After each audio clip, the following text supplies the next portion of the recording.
two days before she passed, she was right here praying for people, and just she lived a vibrant life, and we just celebrate who my mother was. I mean, This is the story of Dodie Osteen, a woman whose faith touched millions and whose legacy lives on.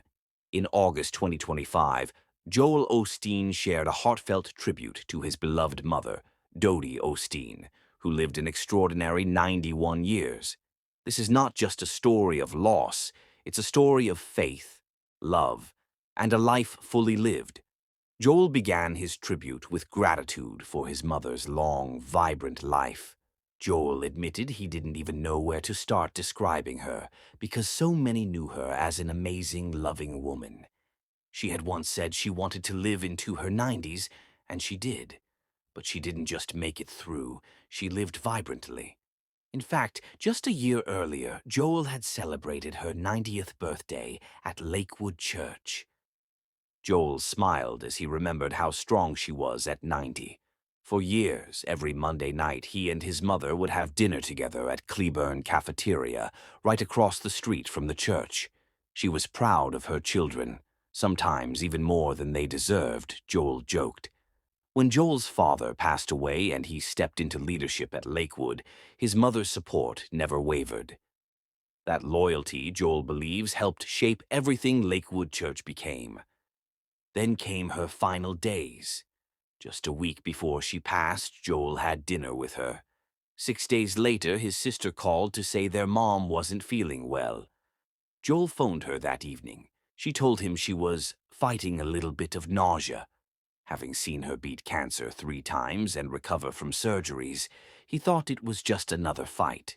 my mom lived an amazing 91 years, and of course we're sad that she's gone, but my goodness, two days before she passed, she was right here praying for people, and just she lived a vibrant life, and we just celebrate who my mother was. I mean, I think you'll hear some stories, but my mom was a lady of powerful prayer. She believed in, that God could do miracles. She loved to reach out and touch others, and just, I don't even know where to start with my mom, because most of you knew her, and, she's just an amazing woman.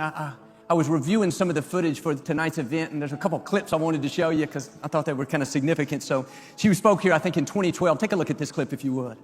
I'm so thankful that Jesus let me live, because there could have been a day when I'd have never seen this building, I'd have never seen my grandchildren, I'd never seen some of the children married, but God had other plans.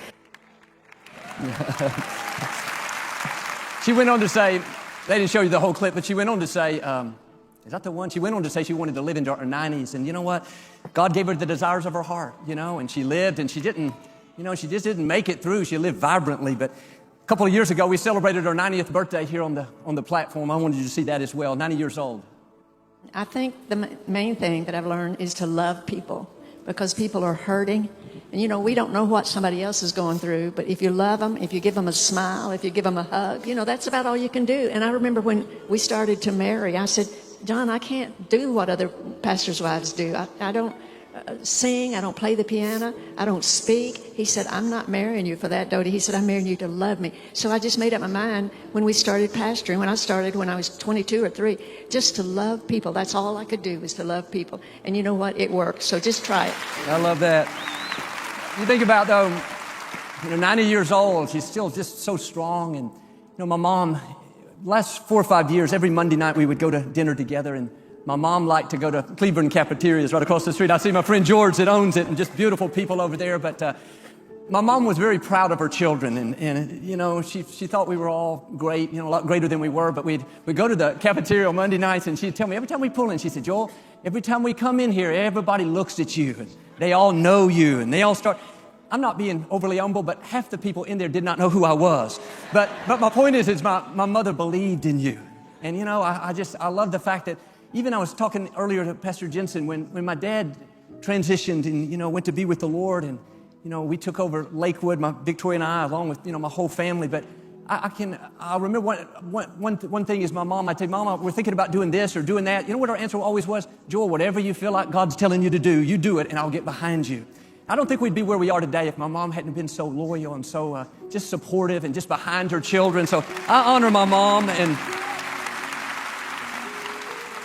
it's funny, it's not funny, but it was Tuesday night, a couple weeks ago now, and Well, Lisa called me that Tuesday and said, Joel, Mom's not feeling well. I was just coming in from out of town, and, we had gone to dinner just, 6 days before. And anyway, I gave her a call at 8 o'clock that Tuesday evening. I said, Mom, what's going on? And she said, well, Joel, I'm fighting a little bit of nausea. And just, what, my mom was a fighter. I'd seen her go through surgeries, fight cancer 3 times. So I thought, this is another fight. I hate seeing my mom like that. But it was just, it's just like a virus that came on that day. So anyway, I called her at 8 o'clock at night, and, that couple of hours later, she just breathed her last breath in her own home and went to be with the Lord. And, I forgot to tell you this part of the story. I said, Mama, before I hung up, I said, Mama, good night. I love you, and I'll see you tomorrow.